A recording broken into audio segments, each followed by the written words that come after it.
세상에 떠도는 기묘한 괴담들. 첫 번째 이야기, 강원도 철원에서 군복무하며 실제로 겪었던 실화괴담. 아마 2006년 여름쯤이었던 것으로 기억합니다. 엄청 더운 날씨였고 저는 강원도 철원에서 근무 중이었는데 그때 상병을 달고 근무를 서고 있었습니다. 근무지라기보다는 좀 한가한 곳이었기에 강 근처에서 바람도 쐬고 민간인도 보며 심심하게 근무를 서고 있었습니다. 그런데 갑자기 나이가 지긋해 보이는 스님이 오르막길을 올라오시는 것이 보였습니다. 척 보기에도 예수는 훌쩍 넘으신 듯한 스님이 땀을 뻘뻘 흘리며 힘겹게 올라오시는 모습이었습니다. 저는 늘 하던 대로 여기는 군사지역이니 접근하시면 안 됩니다라고 말씀드렸습니다. 그러자 스님은 껄껄 웃으시며 저를 향해 합장을 하셨고 저도 불교를 믿는 터라 그제야 정신을 차리고 고개를 숙여 합장을 했습니다. 스님은 미소를 지으시며 자네는 부모님 따라 절에 다닌 모양이 구먼이라며 웃으셨습니다. 그 말이 맞는 게 저는 합장을 했지만 다른 후임들은 그냥 멍하니 서 있었으니까요. 스님은 날도 더우니 좀 쉬어가세라며 큰 나무 아래 그늘진 바위에 걸터 앉으셨습니다. 스님에게서 느껴지는 포스가 남달랐던 터라 저는 무심코 물었습니다. 어쩐 일로 여기까지 오셨습니까? 그러자 스님은 빤히 저를 보시며 글쎄 발길 닿는 대로 돌아다니다 보니 여기까지 왔구먼 하고 대답하셨습니다. 그리고는 갑자기 자네는 태생이 어딘지 알고 있는가? 하고 물으셨습니다. 저는 무슨 뜻인지 몰라 그냥 고향은 경북 고령입니다라고 답했습니다. 보통 저는 제 이야기를 잘 하지 않는 편입니다. 하지만 그때는 스님의 풍기는 분위기 때문인지 심심한 차에 말벗이라도 되고 싶어서 그런지 제 이야기를 하게 되었습니다. 스님은 고향 말고 태생 말일세. 자네에 대해 말해준 이가 없던가? 하고 묘한 표정으로 질문하셨습니다. 저는 스님의 질문이 이해되지 않아 되물었습니다. 무슨 말씀이신가요? 스님은 자네 같은 사람은 처음 보네. 정말 자네를 보고 말해준 사람이 없었나? 어릴 때라도 말이야. 그 말씀에 저도 모르게 이상한 기분이 들기 시작했습니다. 어릴 적 어머니가 아는 보살님이 무언가를 말했던 것 같기도 했지만 기억이 나지 않아 얼버무렸습니다. 스님은 혀를 차시며 자네 같은 업을 지닌 사람은 처음 본다네. 자네 삶도 순탄하지는 않았을 게야라고 말씀하셨습니다. 점쟁이들이나 사이비들이 흔히 하는 말 같아서 저는 글쎄요, 잘 모르겠네요라며 대충 넘겼습니다. 한참 시간이 흐르고 스님이 다시 발길을 옮기시며 저에게 한마디 덧붙이셨습니다. 자네 지금 인생은 빚지고 있는 걸세. 부디 삶을 소중히 여기게. 그게 빚을 갚는 길이야. 지금 자네는 마치 날카로운 작두 위에 서 있는 것과 비슷하네. 부디 조심하게나. 피를 볼 일이 많을 것인데 자네가 별 탈 없이 무사했으면 좋겠네. 스님은 합장을 하신 후 빠른 걸음으로 자리를 떠나셨고 저는 그 이야기를 대수롭지 않게 남겼습니다. 그 후 한 달이 지난 어느 날 저는 근무 중에 사고로 총을 맞고 말았습니다.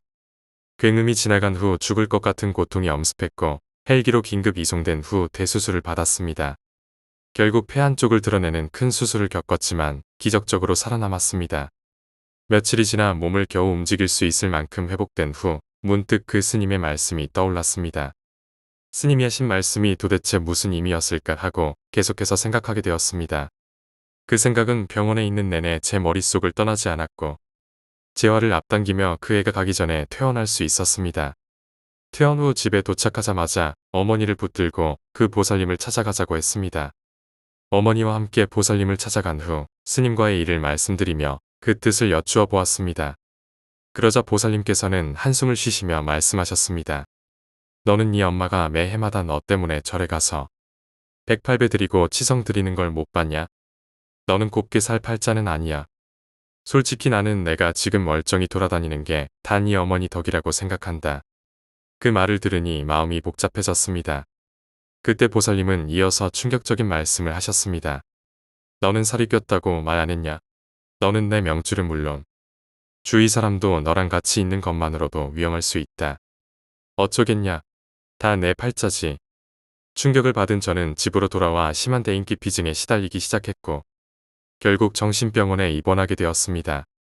어느 날 어머니가 병실에 찾아오셔서 제 손을 잡고 눈물을 흘리며 말씀하셨습니다. 아이고, 내가 5살 때 열병으로 혼수 상태가 되었을 때 다 포기하라고 하더니 그 고생을 해서 살렸더니 이게 무슨 일이냐. 저는 어머니를 다독이며 한참 동안 침묵 속에 있었습니다. 정신을 차리신 어머니는 제게 어린 시절 큰 열병을 앓았을 때 이야기를 들려주셨습니다. 그때 그 보살님이 이 아이는 포기하는 게 좋을 거다. 살아나도 쉬운 삶을 살기는 어렵다. 항상 고난이 뒤따를 것이고 주위 사람도 불행이 뒤따를 수 있다고 했었다고 합니다. 하지만 기적적으로 살아났고 이후 수많은 사고가 뒤따랐지만 수술과 흉터를 남기며 결국 살아왔습니다. 퇴원 후 저는 자주 절에 가서 기도를 드리며 조용히 지냈습니다. 사람과의 만남은 여전히 꺼리며 살았지만 어느 날 기림사에서 절을 드리고 나오다가 근무 중 만났던 그 스님을 다시 뵙게 되었습니다. 스님은 저를 보자마자 허겁지겁 달려오셔서 제 손을 잡고 말씀하셨습니다. 자네 무탈한 걸 보니 다행이야. 부디 자신의 명을 탓하지 말고 삶을 소중히 하게. 그게 자신의 운명을 벗어날 수 있는 법일세. 부디 건강하게 살아가게나. 그 말씀을 하신 후 스님은 빠르게 사라지셨습니다. 저는 어안이 벙벙해서 스님을 뒤쫓았지만 어느새 그 스님은 보이지 않았습니다. 지나가던 다른 스님께 그분의 외모를 설명하며 찾아보려 했습니다. 그러자 스님은 얼굴이 어두워지시며 어디서 그분을 뵈었느냐고 물으셨습니다. 그 자리에서 저는 순간적으로 혼란에 빠졌습니다. 그 스님은 2해 전에 입적하신 은사 스님이셨다는 이야기를 듣고 충격에 휩싸였습니다. 스님이 이미 입적하셨다는 말을 듣고 나니 정신이 아득해졌습니다. 그날 이후로도 스님의 얼굴과 그분의 말씀이 머릿속에서 떠나지 않았습니다. 삶을 소중히 하게, 그게 운명을 벗어나는 길이야. 그분의 그 말이 자꾸만 귀에 울려 퍼졌습니다. 집에 돌아온 후 며칠간 잠을 이루지 못했습니다. 어두운 방 안에서 들리는 작은 소리마저 신경이 곤두섰습니다. 방 한구석에는 마치 누군가 지켜보고 있는 듯한 착각이 들었고 그럴 때마다 스님의 모습이 떠올랐습니다. 그분이 제게 남기신 말씀이 저에게 던진 경고인지 아니면 아직 풀어야 할 의미가 남아있는 것인지 알 수가 없었습니다. 잠을 설친 채 지내다 보니 점점 건강에도 무리가 왔고 마음 한구석에는 설명할 수 없는 불안감이 자리 잡기 시작했습니다. 저는 불안한 마음을 다잡기 위해 자주 절을 찾았습니다. 절에 가서 기도하며 이 모든 것이 지나가기를 바랐습니다. 하지만 스님의 경고가 머릿속에서 떠나지 않던 어느 날 갑자기 이상한 예감이 들어 어머니께 전화를 걸었습니다. 의아해하는 어머니의 목소리를 들으며 무언가 큰 일이 생길 것 같은 막연한 불안감이 엄습해왔습니다. 어머니께서 별일 없다고 안심시켜 주셨지만 통화를 마친 후에도 제 마음은 여전히 무거웠습니다. 며칠 후 갑작스럽게 가족에게 사고가 생겼다는 연락을 받았습니다. 그날 밤 스님의 경고가 다시 떠올랐습니다. 삶을 소중히 하게, 그게 자신의 운명을 벗어날 수 있는 법일세. 제가 짊어진 업보가 주위 사람들에게까지 영향을 미친다는 것이 사실일까 두려워졌습니다. 어릴 적부터 사고와 고난이 계속 이어졌던 저의 인생이 떠오르면서 이 모든 것이 우연이 아닐 수도 있다는 생각이 들었습니다.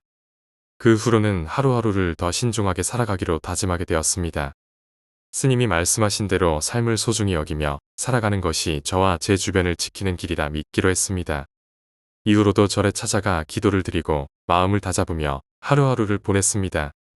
스님께서 제게 전하셨던 그 말씀과 의미는 여전히 완벽히 이해되지 않았지만 저는 그 말을 가슴 깊이 새기며 살아가고 있습니다. 2번째 이야기, 야밤에는 산에 가지마. 지난주 일본으로 여행을 다녀왔습니다. 여행 목적은 아픈 외할아버지를 문병하기 위해서였는데 외할아버지께서는 교토 근처에 사셔서 근방에 놀거리가 많았습니다. 그래서 즐겁게 시간을 보냈고 어느덧 밤 10시쯤 외할아버지 댁으로 돌아가려 했습니다. 차를 몰고 산길을 지나가던 중이었는데 그만 길을 잘못 들어 산속에서 길을 잃고 말았습니다. 자주 다니던 길이 아니라 비포장도로로 들어섰고 결국 우리는 외할아버지 댁으로 돌아가기 위해 차를 돌렸습니다. 하지만 길을 찾을 수 없었고 그 사이 시간이 흘러 어느덧 밤 12시가 되어버렸습니다. 밤늦게 돌아가지 못한 것 때문에 어머니와 아버지에게 혼날 생각을 하니 무섭기도 했습니다. 그러던 중 형이 차를 몰고 있는데 갑자기 헤드라이트가 꺼지더니 앞에 커다란 나무가 나타났습니다. 다행히 부딪히지는 않았지만 그 순간 기름이 떨어졌고 핸드폰 배터리마저 모두 소진된 상태였습니다. 이미 한참 동안 산길을 헤매었으니 결국 형과 나는 차에서 내려야만 했습니다. 어떻게 해야 할지 막막해하던 찰나 마침 근처에 민박집이 하나 보여 그곳에서 묵기로 했습니다. 보통 민박집 하면 나이 많은 아줌마나 할머니가 주인일 것 같지만 문을 열고 나온 사람은 뜻밖에도 20대 초반의 젊은 아가씨였습니다. 우리는 저렴한 가격으로 그곳에서 하룻밤 묵기로 하고 방에 들어갔습니다. 형은 피곤했던지 침대에 눕자마자 깊이 잠들었고 저는 좀처럼 잠이 오지 않았습니다. 얼마 지나 화장실이 가고 싶어서 방을 나섰는데 갑자기 폭포 하는 소리가 들렸습니다. 남자 목소리도 여자 목소리도 아닌 중저음의 소리였습니다. 확실히 뭔가 이상했습니다. 직감적으로 가지 말아야 한다는 생각이 들었고 마치 호랑이나 사자를 마주쳤을 때처럼 공포감이 엄습해 왔습니다. 문 너머 그림자 형태로 보았는데 모자를 쓴 사람이 원피스를 입고 있었습니다. 옷의 색깔은 어두워 잘 보이지 않았지만 상당히 키가 큰 사람으로 보였습니다. 참고로 저는 귀신 같은 건 믿지 않는 사람입니다. 그런데도 그때는 도저히 화장실에 갈 용기가 나지 않았습니다.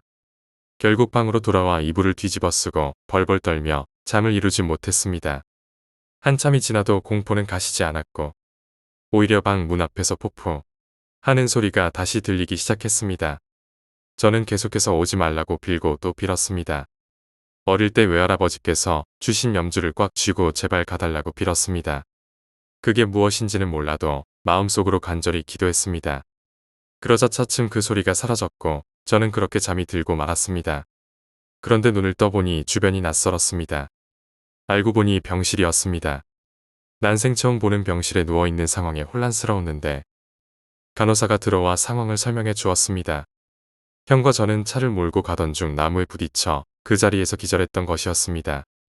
다행히도 아침에 지나가던 사람이 발견하고 신고해 구조되었다고 했습니다. 그렇다면 그 민박집과 포포포 거리던 정체불명의 존재는 무엇이었을까요? 처음부터 우리는 나무에 부딪혀 의식을 잃었고 그 순간부터 귀신에 홀렸던 겁니다. 그날 이후 저는 다시는 야밤에 산에 가지 않겠다고 다짐했습니다.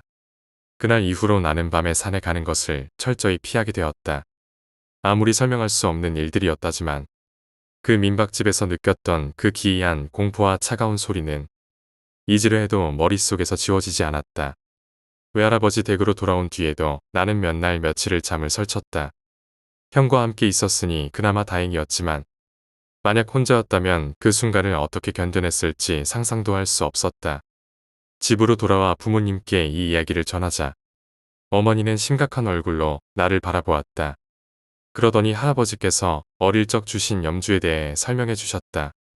그 염주는 단순한 장신구가 아니라 할아버지께서 나를 보호하기 위해 직접 빌어주신 것이었다고 한다. 어릴 때부터 너는 남들보다 예민했잖니. 그래서 할아버지께서 늘 조심하라며 염주를 주신 거야. 어머니의 말에 나는 아련하게 할아버지의 얼굴이 떠올랐다. 비록 지금은 편찮으시지만 할아버지는 항상 나를 특별히 아끼고 보호해 주셨다. 할아버지께 감사한 마음이 들면서도 문득 내가 그날 밤 본 것이 정말 귀신이었을까 하는 의문이 들었다. 그래서 부모님께 조심스럽게 물어보았다. 그 이야기를 들은 아버지는 잠시 말을 멈추고 깊은 한숨을 내쉬었다. 사실 나도 비슷한 경험을 한 적이 있단다. 아버지는 조용히 그때의 기억을 떠올리며 말씀하셨다. 어린 시절 아버지도 친구와 함께 산에서 길을 잃은 적이 있었다고 한다. 밤이 늦어 산을 헤매던 중 누군가가 계속 따라오는 듯한 느낌을 받았고 갑자기 나타난 그림자 같은 존재가 아버지와 친구들을 쫓아왔다는 것이다. 그때도 나를 구해준 건 염주였어. 염주를 꼭 쥐고 기도하니 그 존재가 멀어지더라. 그 이야기를 듣고 나는 더욱더 혼란스러웠다. 염주가 정말로 나를 보호해준 것인지 아니면 단순히 마음을 안정시키기 위한 상징이었을까? 그러던 어느 날 나는 우연히 인터넷에서 그 민박집이 위치했던 지역의 이야기를 찾아보았다. 생각보다 많은 사람이 그 지역에서 이상한 경험을 했다는 글들을 올려놓았다. 특히 밤에 산을 지나다가 길을 잃고 어디서 나타난 민박집에 묵었다는 경험담이 여러 개 있었다. 그중 한 사람은 그 민박집에서 젊은 여자를 만났다고 했고 또 다른 사람은 거대한 키의 사람이 밤중에 방을 돌아다녔다고 했다. 그 이야기를 읽으니 나 또한 그날 밤의 기억이 생생하게 떠올라 온몸에 소름이 돋았다. 어쩌면 그곳은 실제로 이승의 것이 아닌 다른 세계와 연결된 장소였을지도 모른다는 생각이 들었다. 누군가는 그것을 귀신의 산이라 불렀고 어떤 이들은 야차의 집이라고 부르기도 했다. 시간이 흘러도 그날 밤의 경험은 쉽게 잊히지 않았다. 밤이면 가끔씩 귓가에 포포 하는 소리가 다시 들리는 듯했고 어두운 곳에서 느껴지는 낯선 시선이 나를 따라다니는 것 같았다. 그 후로 나는 계속해서 밤에 산에 가는 것을 피했다. 하지만 어쩌다 보니 다시 한번 산을 갈 일이 생기고 말았다. 친구들과 함께 산행을 하기로 했는데 하필이면 코스가 저녁까지 이어지는 산책로였다. 나는 내내 마음이 불안했지만 친구들이 있었기에 나름 안심하려 했다. 그런데 해가 저물어 갈 때쯤 갑자기 길이 흐려지며 익숙한 느낌이 들기 시작했다. 주변의 나무들이 점점 어두워지며 그때 그 향기로운 향수 냄새가 풍겨왔다. 마치 그때의 민박집에서 느꼈던 그 차가운 향기였다. 이번엔 친구들도 그 냄새를 느꼈는지 주변을 둘러보며 수상하다는 반응을 보였다. 그러자 갑자기 어디선가 포포 하는 소리가 들렸다. 나는 숨이 멎는 것만 같았다. 그 소리가 들려오는 방향을 바라보니 어두운 숲속에서 또다시 그 그림자가 나타나 있었다. 이번에는 그때와 다르게 형체가 더 또렷해 보였다.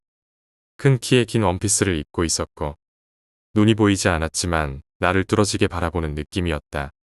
친구들은 아무 말 없이 그 그림자를 응시하고 있었다. 나는 다시 염주를 쥐고 속으로 기도하기 시작했다. 제발 사라져 달라고, 나와 친구들에게 해를 끼치지 말아 달라고 빌었다. 그림자는 한참을 우리를 바라보더니 천천히 뒤돌아 숲속으로 사라졌다. 우리는 숨을 돌리며 서둘러 산을 내려오기 시작했다. 그 이후로 나는 더욱더 확신하게 되었다. 밤에는 산에 가지 말아야 한다는 것을. 그리고 어딘가에는 우리가 모르는 세계와 우리 세계가 맞닿아 있는 장소가 존재할지도 모른다는 것을. 나는 이 경험을 통해 가끔은 설명할 수 없는 존재들이 우리 주변에 머물러 있다는 것을 깨닫게 되었다. 그리고 우리는 그들과 적당한 거리를 유지해야 한다는 것도 알게 되었다. 이제 나는 밤에 산에 가는 일이 있을 때면 내가 겪었던 그 공포의 밤을 떠올리며 항상 조심한다. 그리고 만약 누군가 밤에 산을 가려 한다면 주저하지 않고 조언을 건넨다. 야밤에는 산에 가지 마세요. 산속엔 우리가 알 수 없는 존재들이 있을지도 모르니까요. 세 번째 이야기, 청주로 이사가서 겪었던 일. 우리 집은 전통적으로 크리스천 집안이라 종교적인 가르침을 어릴 때부터 많이 받았어. 어렸을 때 신부님이 나와 여동생 중에 신부나 수녀가 나올 수도 있다고 하셨다면서 엄마는 종종 성수를 부리며 악마가 붙을 수 있으니 조심하라는 말씀도 하셨지. 청주로 이사한 후 얼마 되지 않아 나는 혼자 있을 때마다 방이 마치 움직이는 듯한 느낌을 받기 시작했어. 처음엔 미약한 움직임 같았지만 시간이 갈수록 점점 심해졌고 방 전체가 점차 좁아지면서 사방에서 벽이 다가오는 무서운 느낌이었어. 방에서 누가 지켜보는 것 같은 오싹함이 있었고 눈을 감고 억지로 자려고 할 때마다 방이 빙글빙글 돌아서 토할 것 같았어. 꿈도 이상한 꿈만 반복됐어. 꿈속에서는 수많은 사람들이 멀리 서 있다가 느리게 그러다 점점 빠르게 내 쪽으로 다가오는 거야. 공포에 질려 도망치면 높은 담벼락 같은 것이 나타났고 거기서 누군가가 손을 내밀어주면 그 손을 잡고 담벼락을 올라갔어. 그리고 담벼락에 도달하면 양옆으로 앉은 사람들이 모두 나를 응시하는 꿈이었어. 무서워서 깨고 나면 온몸에 땀이 흥건했고 이런 일이 자주 반복되었어. 이상한 건 집에서는 나만 그런 기이한 경험을 했다는 거야. 그 기이한 상황은 2년 후 우리가 다시 이사를 가면서부터 점차 사라졌어. 초등학교 2학년이 된 어느 날, 여름방학 첫날 낮이었어. 엄마는 안방에서 바느질을 하고 계셨고 동생은 소꿉놀이를 하고 있었어. 나는 동생과 장난을 치다가 갑자기 너무 졸려져서 더운 날씨에 벽에 등을 기대고 잠들었어. 당시 우리 집엔 천사 모양의 불 들어오는 전구가 있었고 나는 그 전구를 항상 켜고 잠들곤 했어. 그런데 자다가 이상한 꿈을 꾸기 시작했어. 꿈속에서 나는 그 천사 모양 전구를 주먹으로 마구 치고 있었어. 화가 난 것 같았고 욕도 하면서 전구를 세게 내리치고 있었지. 그러다 어느 순간 엄마가 나를 눕히는 장면이 보였어. 엄마는 무언가 말하고 있었지만 목소리는 들리지 않았고 동생은 울고 있었어.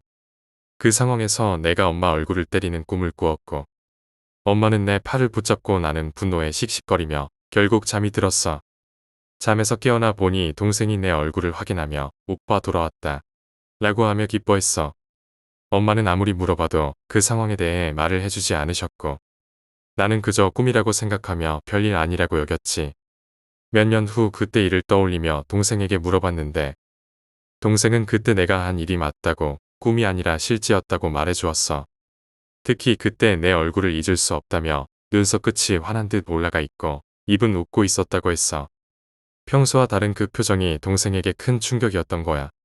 그 일이 있고 나서 한동안 나는 아무렇지 않게 지내려고 노력했어. 그러나 그때의 꿈과 이상한 기억들이 불쑥불쑥 떠오를 때마다 마음속 깊은 곳에서 알 수 없는 공포가 올라오곤 했지. 무엇보다 동생이 묘사해준 그 얼굴이 머릿속에서 쉽게 떠나지 않았어. 평소 나의 모습과는 전혀 다른 그 얼굴이 어떻게 가능했을까 하는 의문과 그 모습으로 가족에게 어떤 두려움을 줬을지 생각하면 괜히 죄책감도 들었어. 시간이 흘러 중학생이 되었을 무렵 나는 다시 비슷한 공포감을 느끼는 경험을 하게 되었어. 그날 밤 학교에서 체육대회를 마치고 집으로 돌아와 지친 몸을 침대에 눕히자마자 금세 잠에 들었어. 그런데 갑자기 눈이 떠졌고 온몸이 마비된 듯 움직일 수가 없었어. 몸이 무겁고 마치 무언가가 나를 눌러 누르고 있는 것 같았지. 그 순간 천장에서 느리게 내려오는 그림자가 보였고 그 그림자는 점점 가까이 다가와 내 얼굴 앞에서 멈췄어. 깊은 어둠 속에서 그 형체가 나를 바라보고 있었고 나는 그 눈빛에 완전히 압도되었어. 정체를 알 수 없는 그 존재가 날 끌어당기는 것 같은 느낌이 들었고 내 얼굴의 변화를 주려는 듯한 기이한 힘이 전해졌어. 나는 온 힘을 다해 그 그림자로부터 벗어나려 했지만 몸이 움직이지 않았어. 그 순간 꿈속에서 비슷한 얼굴을 한 내가 그 그림자를 향해 웃고 있는 모습이 어렴풋이 보였어. 마치 내가 내 자신을 바라보고 있는 듯한 기분이었어. 결국 극심한 두려움 속에서 꿈에서 깨어났고 온몸이 땀으로 젖어 있었지. 그 일이 있은 후 나는 점점 얼굴이 이상해지는 느낌을 받기 시작했어. 거울을 볼 때마다 내 눈매가 어딘가 달라져 있고 얼굴 표정이 예전 같지 않다는 걸 느꼈어. 특히 혼자 있을 때는 거울 속 내 얼굴이 살짝 웃고 있는 것처럼 보여 오싹한 기분이 들었어.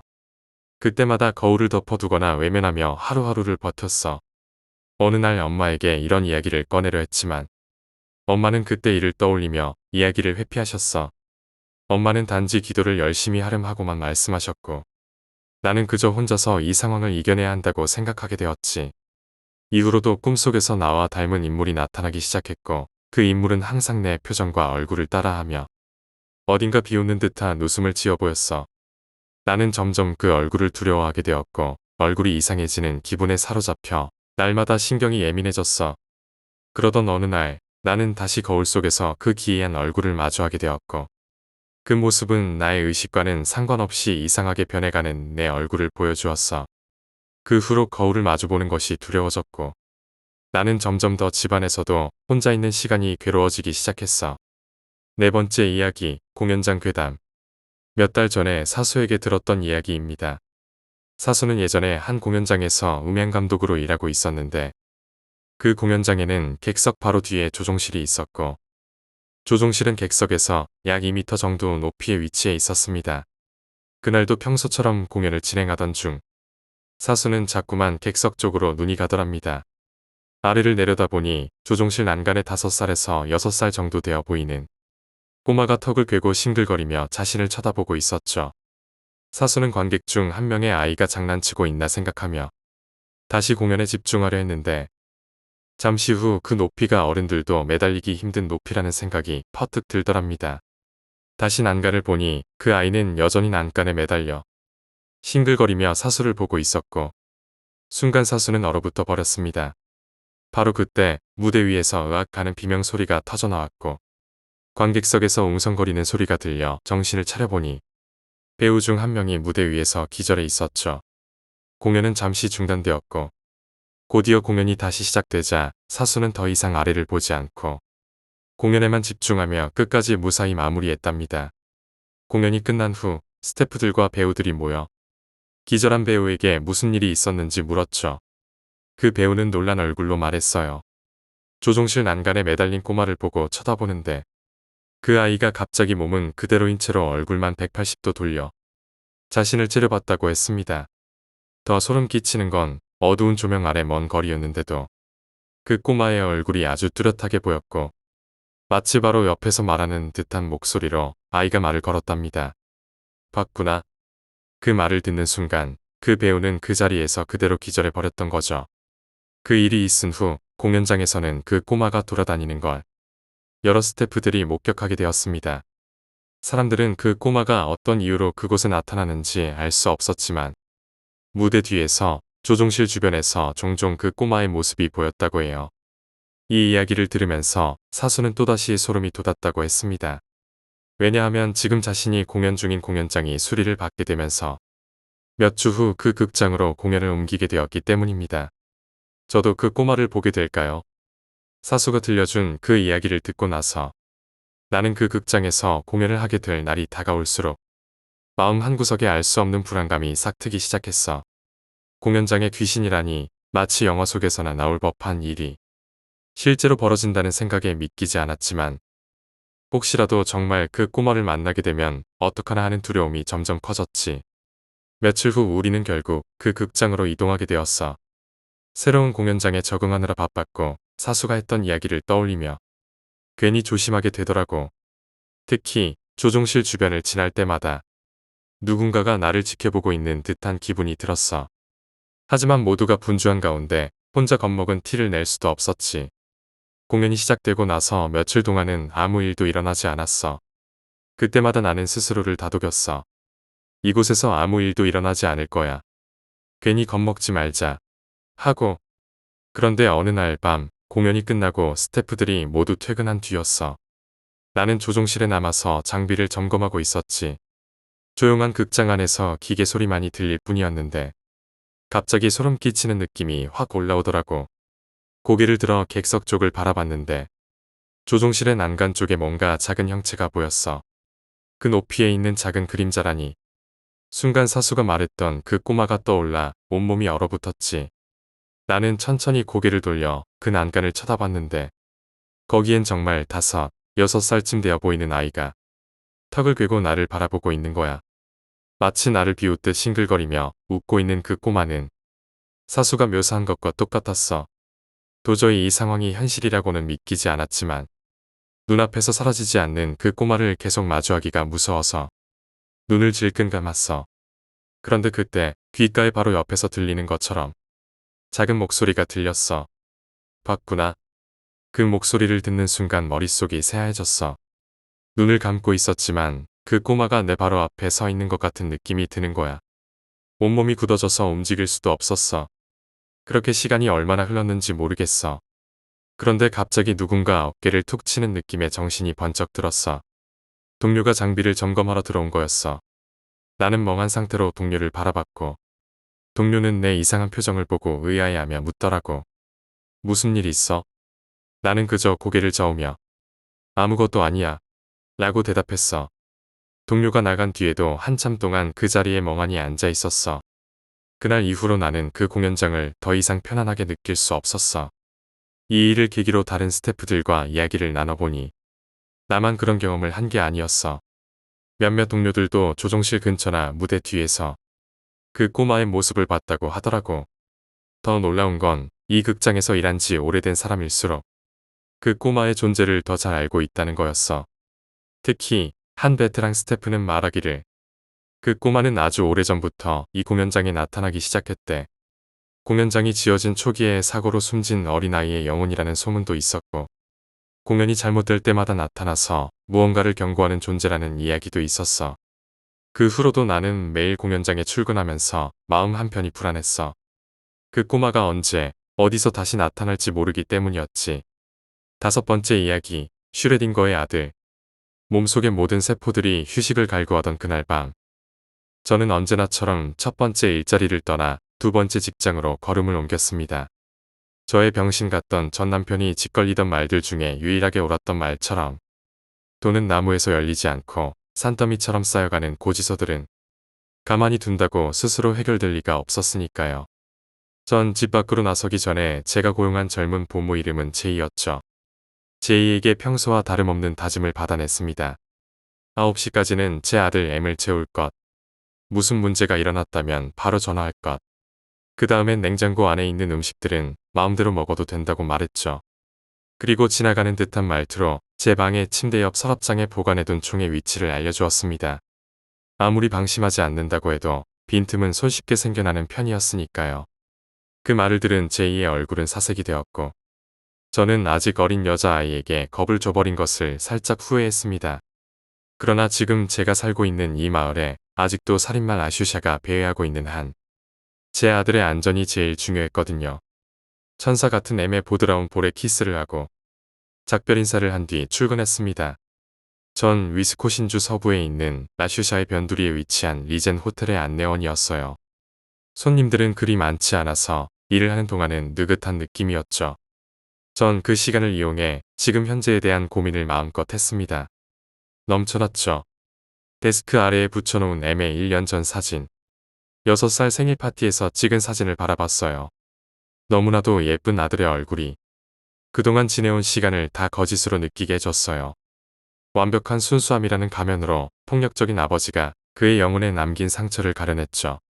망할 아버지란 새끼는 감옥에 처박혀 있어 나올 기미가 안 보이고 무조건적인 애정을 약속하는 엄마라는 존재가 M의 곁에 있는 한 그는 안전하다고 믿었어요. 제 눈에 넣어도 안 아플 M은 제가 살아가는 유일한 이유입니다. 미치도록 지겨운 이 직업과 등뼈가 휘도록 힘든 다른 직장도 오로지 그를 위해서 계속 다니는 거죠. 행복한 미래를 위해 어두웠던 과거를 뒤로하고 함께 노력하고 있었어요. 정말로 즐거운 나날들이었습니다. 그러나 내 걱정 탓에 긍정적인 생각들은 곧 사라져버렸어요.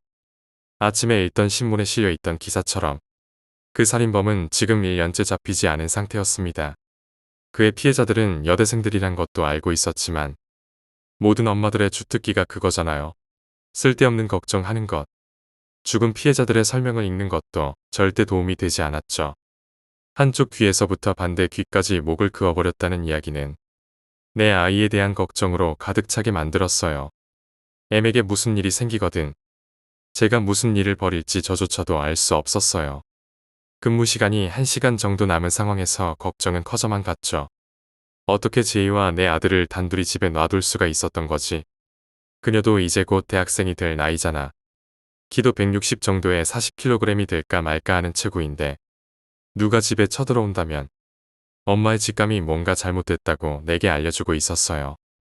정신을 차리고 보니 저는 이미 제 상관에게 오늘은 일찍 집에 가겠다고 알린 후 차에 타 집으로 정신없이 운전을 하고 있었어요. 그래도 결국 운전하는 중 어느 정도 제정신으로 돌아왔어요. M은 침대에 누워서 잘 자고 있을 거야. 말도 안 되는 걱정으로 1시간의 근무 시간을 빼버려 시급을 덜 받게 될 나 자신에게 화가 났죠. 주차장에 차를 주차할 때쯤엔 모든 걱정이 사라져 있었어요. 얼른 M의 조그마한 이마에 굿나잇 키스를 해줄 생각에 들떠 현관문을 열어 제꼈습니다. 현관을 지나 부엌으로 걸어 들어간 순간 그 자리에 멈춰 섰어요. 이건 아니잖아. 저번에 집안을 엉망으로 해놨다는 이유로 제이에게 잔소리를 한 적이 있어요. 정리강박증이라 할 수도 있지만 그녀는 정말 엉망이었죠. 아무데나 놓여있는 그릇들, 바닥에 무릉덩이처럼 고여져 있는 케첩까지. 제이가 TV를 보고 있을 거라 예상되는 거실로 발걸음을 옮겼어요. 제가 퇴근을 해 집에 올 때쯤이면 항상 거기에 있었으니까요. 소파에서 곤히 잠들어 있는 그녀를 보고 전등을 켰어요. 목이 어떻게 잘렸는지 설명을 읽는 것과 그걸 직접 보는 것은 비교할 수 없습니다. 영화에선 그 상처를 너무나도 깔끔하게 보이게 하거든요. 제이의 목에 그어져 있는 선은 정교하지 않았어요. 들쭉날쭉 엉망이었죠. 이미 죽은 제이의 얼굴에 생긴 찡그리며 웃는 듯한 입술 모양의 칼질. 젊음과 미래가 가득했던 밝은 눈빛에 푸른 눈동자는 생기를 잃은 채 멍하니 허공을 응시하고 있었습니다. 저는 그 자리에서 못 박힌 듯 멈춰버렸어요. 지하 계단에서부터 무거운 발소리가 울려 퍼져왔습니다. 당장이라도 제이를 죽인 살인범이 무방비 상태의 저를 거실에서 찾아버리겠죠. 저는 제이와 같은 운명을 맞이하고 M은 아마 고아로 자라날 거예요. 그 생각은 너무나 끔찍해 저를 움직이게 만들었어요. 2층으로 이어지는 계단을 기어 올라가 M의 방문이 닫힌 걸 확인하며 제 방으로 달려갔습니다. 그가 제발 무사하길 빌며 제 발걸음이 복도에 깔린 나무장판을 내리찍을 때마다 점점 빨라지는 살인마의 발소리가 들려왔어요. 방문을 부술 기세로 열고 닫아버린 후 제 침대 옆 서랍장으로 곧장 달려갔어요. 손에 들린 권총은 믿을 수 없을 정도로 차갑게 느껴졌습니다. 제 것이 아닌 것 같은 어색함이 느껴져 왔죠. 방아쇠에 손가락을 올려놓는데 탄창이 없는 게 느껴졌어요. 한 손으로 서랍장에서 탄창을 찾아 총에 삽입하는 순간 방문이 열렸습니다. 순간적으로 망설여졌습니다. 남자는 뭔가 이상해 보였죠. 방은 어두웠지만 그의 눈은 여전히 볼 수 있었어요. 눈부시게 밝은 초록색의 눈이었지만 그게 왜 저를 멈추게 한 건지는 알 수 없었어요. 피가 흐르는 칼을 손에 쥔 채로 그는 제게 다가왔습니다. 타락해 버린 그의 얼굴에 미치광이의 웃음이 번졌죠. 기회는 단 한 번뿐. 반짝반짝 빛나는 눈에 조준을 한 뒤 방아쇠를 당겨버렸어요. 울려 퍼지는 총성이 귀를 멀게 할 것 같았죠. 영화가 틀린 점이 하나 더 있다면 총알이 사람을 통과할 때 나타나는 반응이에요. 피가 그의 상처에서 솟구쳐 오르며 뒤로 날아갈 것을 예상했지만 살인자의 목이 뒤로 살짝 꺾이며 바닥으로 마치 감자가 가득 찬 봉투처럼 쓰러질 뿐이었어요. 라슈샤 살인범이 바닥에 쓰러져 총 맞은 곳으로부터 피가 새어나오는 것을 예상하며 불을 켰습니다.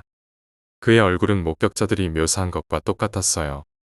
경찰이 내놓은 몽타주와 신기할 정도로 똑같았죠.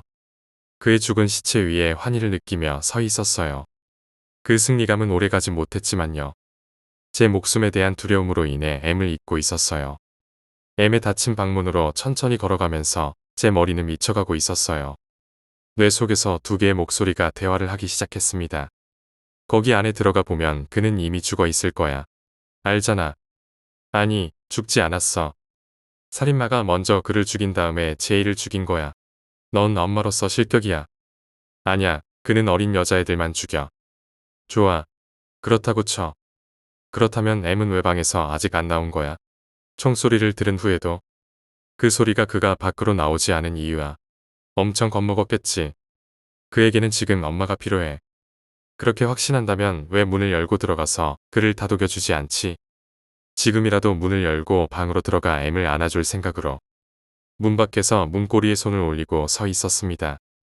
뭔가가 날 거기에 서 있게 했어요. 만약에 제 머릿속에서 들려온 목소리가 옳다면, 내 아기가 저 문 뒤에 정말로 죽어 있다면, 만약에 제가 문을 열고 들어갔을 때 M이 바닥에 널브러진 채 살해되어 있다면 제 인생은 끝이에요. 그래서 저는 묵묵히 계단을 내려가 부엌에 앉아 제 다음 행동을 고민했습니다. 시계를 봤어요. 새벽 3시. 3시간 동안 무얼 할지 고민하며 생각에 잠겨 있었습니다. 머릿속에서 울려 퍼지는 대화는 점점 공격적으로 변하고 있었어요. 방에서 아직 나오지 않은 이유는 그가 뒤져버려서야. 알잖아. 아빠한테서 그를 보호하지 못하더니 결국 죽음에서부터 그를 보호하지 못했구나. 넌 실패자야. 어제 들려온 소리들 때문에 긴장하다 피곤해서 아직까지 자고 있는 거야. 진짜? 자고 있는 거라고. 왜 아직까지 경찰을 부르지 않았어? 그건 그 소란들 때문에. 이미 M은 아버지 때문에 경찰이나 그런 거에 이미 충분히 무서워하고 있어. 경찰 사이렌 소리와 불빛으로부터 그를 일어나게 하지 않을 거야. 2~3시간 있으면 일어나겠지. M이 보지 못하게 시체들을 지하로 끌어내린 다음에 그가 학교에 간 후에 경찰에게 전화를 할 거야. 미친 짓이군. 그냥 문을 열고 현실을 닥치라고. 제시카의 시체를 먼저 지하로 끌고 내려갔습니다. 쉬웠죠. 제가 지금 무슨 짓을 하고 있는지 생각하지 않으려고 애썼어요. 제 손에 잡혀있는 살덩어리는 몇 시간 전만 해도 희망과 미래에 대한 꿈으로 가득 차 있었죠. 그녀를 바닥에 눕힌 뒤 담요로 몸을 덮었습니다. M을 깨우지 않으려고 계단을 조심스레 올라간 후 살인자의 몸을 끌어내기 시작했습니다. 아니, 끌어내려고 했죠. 제 힘으로 하기엔 너무 무겁더군요. 그를 지하로 옮길 방법이 없어 그냥 시트를 덮어버렸습니다. 어차피 오늘 밤만 여기 있을 거니까요. M을 학교에 데려다 준 후엔 경찰에 소관일 거예요. M의 방을 지나 1층으로 내려왔습니다. 그의 조그만 머리가 베개에 기댄 채 자는 모습을 상상했어요. 순간적으로 그의 목이 길게 찢겨있는 이미지가 상상됐지만 금세 털어냈습니다. M의 잠자는 얼굴을 상상하며 부엌에 앉아 잠이 들었어요. 눈을 떠 가스레인지 위에 있는 시계를 봤습니다. 오전 10시 24분. M이 학교를 놓치겠군요. 제 핸드폰을 봤지만 수십 통의 문자와 부재중 전화는 무시해버렸습니다. 그리고 가스레인지 앞에 서 2명을 위한 아침을 만들기 시작했죠. 왜 M을 위해서 아침을 만들어? 몇 분 있으면 저 계단을 타고 내려와 엄청 배고파 할 거야. 어떤 엄마가 아침을 만들어 놓지 않겠니? 그럼 올라가서 그를 깨우지 그래. 아직 자고 있잖아. 그래. 자고 있어. 좀 더 휴식이 필요하면 그렇게 해도 되잖아. 그가 일어나기로 마음먹었을 때도 그의 아침은 그를 기다리고 있을 거야. 아니, 넌 그냥 그의 죽. 닥치라고. 제 머릿속에선 헛소리들이 오고 갔고 전 부엌에 앉아 있었습니다. 12시가 1시가 됐고 1시는 2시가 됐죠. 머릿속에서 울려오는 두 개의 의견은 절 미치기 직전으로 만들었습니다. 갑자기 벨소리가 울렸어요. 깜짝 놀라 의자에서 벌떡 일어났습니다. 시계를 봤어요.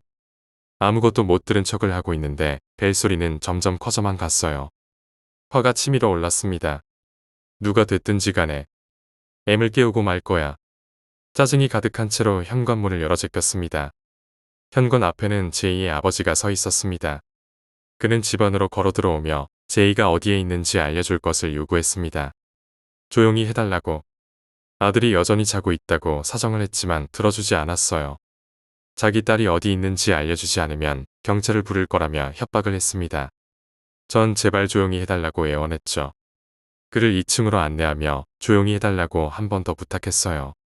그는 제 말을 듣지 않았죠. 제 방에서 뭘 좀 가져와야 한다고 그에게 말했습니다. 그는 문 밖에서 계속해서 소리 지르며 난리를 치고 있었어요. 총은 너무 시끄럽겠죠. 살인마의 칼을 집어등 뒤에 숨기고 그를 방 안으로 초대했습니다. 그의 가슴에 칼을 찔러 넣었습니다. 그는 바닥으로 쓰러지며 비명을 질렀죠. 그에게 조용히 하라고 속삭였어요. 생각들이 솟구치기 시작했습니다. 비건의 목소리가 제게 마지막으로 말을 걸었어요. 이제 내가 저질러 버린 거야. 넌 이제 평생 감옥에 처박혀 있을 거라고. 무엇 때문에 뱀은. 그의 가슴에서 칼을 잡아 빼곤 그의 머리로 수십 번 내리찍었습니다. 낙관의 목소리는 머릿속에서 울려 퍼지지 않고 입 밖으로 내뱉어졌습니다. 그는 안 죽었어. 살아있어. 살아있다고. 살아있단 말이야. 이미 11년 전에 일어난 괴담 같은 이야기지만요. M과 저는 그때부터 조용하고 평화로운 삶을 이어가고 있답니다. 말이 나온 김에 하는 말인데요. 당신이 이게 같은 초인종을 그렇게 시끄럽게 누르지 않았으면 했어요. 졸업식 전에 M은 좀 쉬어야 하잖아요. 제 아이가 얼마나 자랑스러운지. 이미 보셨겠지만 그의 학사모와 가운을 아이 방문에다가 달아놨어요. 곧 일어나서 신난 듯이 그것들을 걸쳐 입어보겠죠. 아, 왜 판호는 방문 금지라는 사인이 눈에 들어오지 않던가요? 당신의 가방 안에 들어있는 쓸데없는 물건이 제 아들의 수면보다 더 중요하게 느껴지던가요? 만약 내가 그렇게 시끄럽게 굴지만 않았다면 넌 내 침대 위에 묶여있지 않았을 거야. 한 가지만 확실하게 해두자. 이 칼은 내 가슴을 찌를 거야. 관통할 정도로 아주 깊이 말이지. 내가 비명을 지른다면 살아있다는 것을 후회하게 만들어줄 자신이 있어. 소리를 내면 안 되지. M을 깨울지도 모르잖아. 게다가 지금 내 아들은 지금 자고 있으니까. 응, 자고 있는 거야.